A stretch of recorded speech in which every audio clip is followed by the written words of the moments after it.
للويكاند والخروج.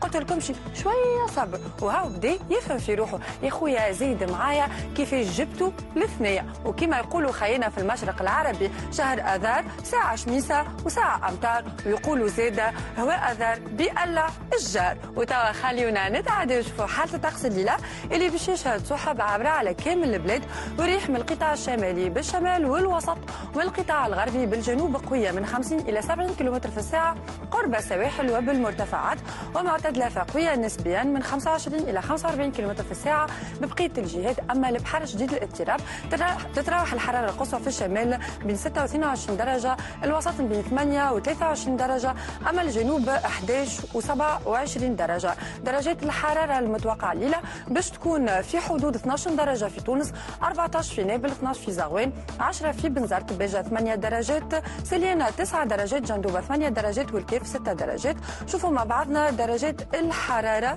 في سوسه اللي باش تكون في حدود 13 درجه، في المستير والمهديه 15 درجه، صفاقس 14 درجه، قروين 12 درجه، سيدي بوزيد 13 درجه، القصرين 8 درجات، وقفصه 14 درجه. نتعداو ونشوفوا مع بعضنا درجات الحراره في مدين باش تكون في حدود 16 درجه، قابس 13 درجه، تطاوين 11 درجه، قبلي 14 درجه، وتوزر 12 درجه.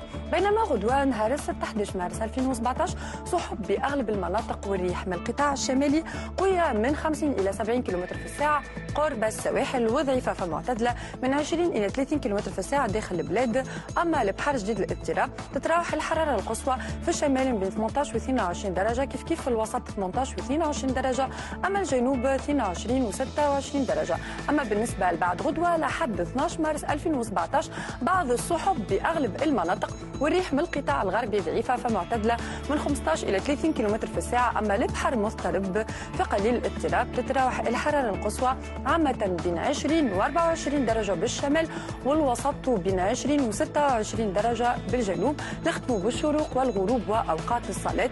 بالنسبه غدوه شروق الشمس باش يكون مع 6 و 7، الغروب مع 6 و 24 دقيقه. نتعداو الاوقات الصلاه الصبح مع 5 ودرجين، صلاه الظهر مع نص نهار و 36 دقيقه، العصر مع ماضي 3 و 49 دقيقه، المغرب مع 6 و 26 دقيقه، والعشاء مع 8 غير درجين. وصلنا وحيده لاخر الجمعه، وغدوه يبدا الويكاند، ما فيها بس كان تبداو تنظموا في بروجراماتكم مادام الطقس ليه يتحسن. وما نوصيكمش باش تحفلوها بالسنابات والانستغرامات، ونخليكم مع بقيه برامج نسمة ونقول لكم باي باي.